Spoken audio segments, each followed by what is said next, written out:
Ronan সুলিভানের দুর্দান্ত corner কিকে আবদুল্লার অসাধারণ গোল। ভারতের বিপক্ষে গ্রুপ চ্যাম্পিয়ন হবার লড়াইয়ে অসাধারণ নৈপুণ্য দেখায় বাংলাদেশ অনূর্ধ্ব-20 দল। যদিও আজ শুরুতে স্কোরশিটে নাম তোলে ম্যান ইন ব্লুর তরুণরা। দুই দলের ম্যাচেই ছিল টান টান উত্তেজনা, আক্রমণ আর পাল্টা আক্রমণ ছিল একেবারে শুরু থেকেই। সেখান থেকে ম্যাচের ফলাফল এবং সব ঘটনা এক করে বিস্তারিত জানবো রিপোর্ট। বাংলাদেশ ও ভারত দুই দলই সেমিফাইনাল নিশ্চিত করে ফেলেছিল আগেই। তবে গ্রুপ চ্যাম্পিয়ন হওয়ার জন্য সাফ আন্ডার-20-তে আজ গুরুত্বপূর্ণ লড়াই ছিল তাদের জন্য।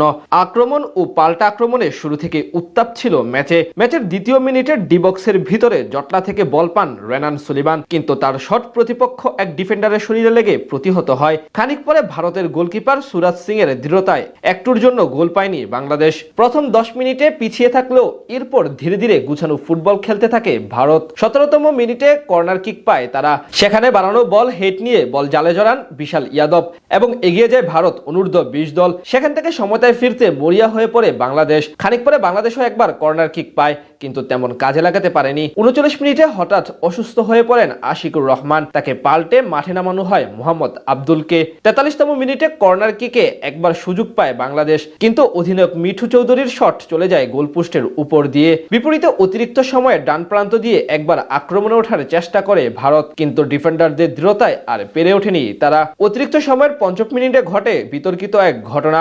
বাগবিতণ্ডায় জড়িয়ে দুই দলের কোচই লাল কার্ড দেখে অতিরিক্ত সময়ের একেবারে শেষ মুহূর্তে লং থ্রো পায় বাংলাদেশ দল। সেখান থেকে জটলা সৃষ্টি হলে কর্নার উপহার আসে, যেখানে কিক নিতে যান আলোচিত রোনান সুলিভান, আর তার অসাধারণ কর্নার কিক থেকে সেকেন্ড ভারে বল পেয়ে দুর্দান্ত এক গোল করেন সাবস্টিটিউট হিসেবে নামা মোহাম্মদ আব্দুল, যার গোলে সময়তায় ফিরে বিরতিতে যায় বাংলাদেশ দল।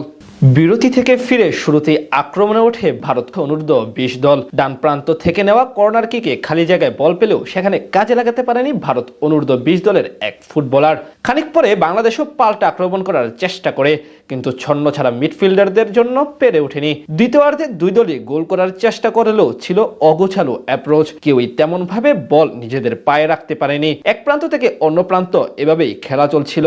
58তম মিনিটে আরেকবার লং থ্রো পায় বাংলাদেশ দল, কিন্তু সেখানেও তেমন কার্যকরী কিছু করতে পারেনি। মাঝে 63 মিনিটে অসাধারণ এক সুযোগ তৈরি করে ভারত। বাম প্রান্তে বল নিয়ে ডি বক্সের ভিতরে ঢুকে যায় একজন, কিন্তু সেখানে বাংলাদেশের গোলকিপারের ধীরতায় এবং বুদ্ধিমত্তায় বেঁচে যায়। খানিক পরে বাংলাদেশের 7 নম্বর জার্সিদারির এক শট একটুর জন্য চলে যায় গোলপোস্টের উপর দিয়ে। এভাবে আক্রমণ ও পাল্টা আক্রমণে জমে ওঠে ম্যাচ। দুই দলই মরিয়া হয়ে পড়ে ব্যবধান দ্বিগুণ করতে। অতিরিক্ত সময়ে আরো বেশ কিছু সুযোগ আসে দুই দলের কাছে, কিন্তু সেখানে কেউই তেমন ভাবে কাজে লাগাতে পারেনি।